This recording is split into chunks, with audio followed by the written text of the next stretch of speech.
Hi everyone, this is Marianne and welcome to a series on my channel called 5 Minute Book Talk, in which I take roughly 5 minutes to talk about a book that I have read while I flip through the book. This is Under the Tuscan Sun, which is a memoir written by the American poet Frances Mays. Now, I did read this book only after I watched the movie adaptation that starred Diane Lane. I did not even know that there was a book. I decided to watch the movie because I liked Diane Lane and Tuscany seemed nice. And it was only when I saw the opening credits of the movie that I learned that this was from a book. I liked the movie. It was very nice, quite predictable, but I liked it. The setting really carried the movie nicely, and there was some comical characters and comical scenes that I found heartwarming.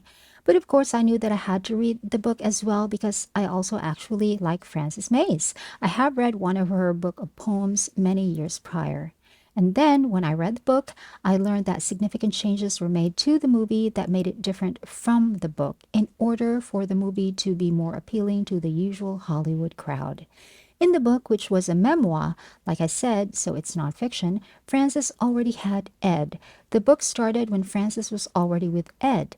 Ed was her new partner after she divorced from her husband. Both Frances and Ed were working as professors in a university in San Francisco, and together they purchased a villa in Tuscany called Bramasole. But because the property was in very bad condition, they couldn't even live in it.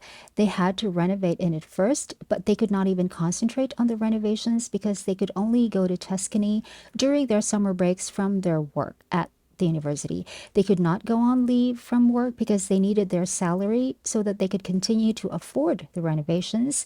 And I don't remember if there was even mention of a sabbatical, which is something that university professors are entitled to periodically every few years or so. A sabbatical is 1 year of paid leave, but it has to be scheduled and it has to be earned over time, I believe. So that was the situation of Francis and Ed in during the entirety of the memoir.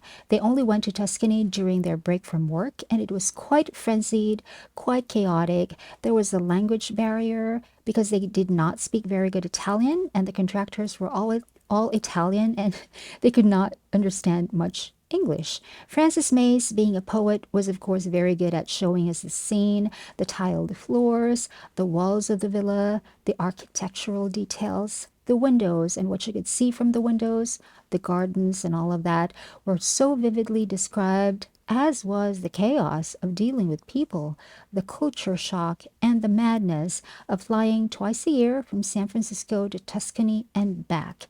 It was actually not very romantic.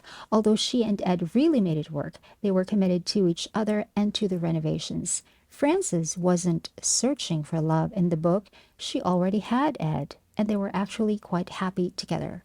What I really liked about the book was how it showed the local community in Tuscany by describing the cooking in the region and how the cooking brought people together. I remember one of the ways she described the cooking in Tuscany was something like food in Tuscany is really peasant food. It was not food for royalty or the upper classes. It was food for people who just needed to eat using what they already had around them.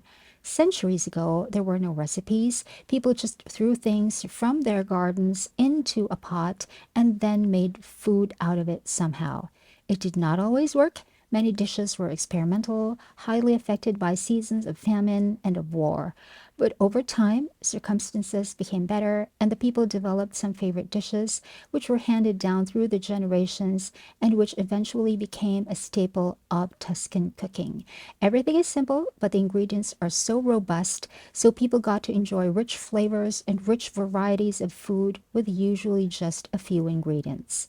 The book also contains several recipes, as you might see in some parts of the pages that I am flipping through. Frances made it a point to share her experience in cooking each particular dish whose recipe she has shared. I really enjoyed the book so much more than the movie because the book seemed more fleshed out somehow. The word I can think of right off the top of my head is the book is so much more flavorful than the movie. The book is as flavorful as Tuscan cooking. And the cooking brought people together because sometimes neighbors would cook for each other, not even only on days of harvest when some families did not have the time and energy to cook for themselves, so their neighbors would cook for them, but also on random days. They would just decide to have a cookout and then it would be like a fiesta for no reason except that they just thought of randomly doing that. All of that is so wonderfully shown to us in the book. It talks about culture without talking about culture, you know? It is Tuscany through the eyes of an American poet. I really like this book. I highly recommend it.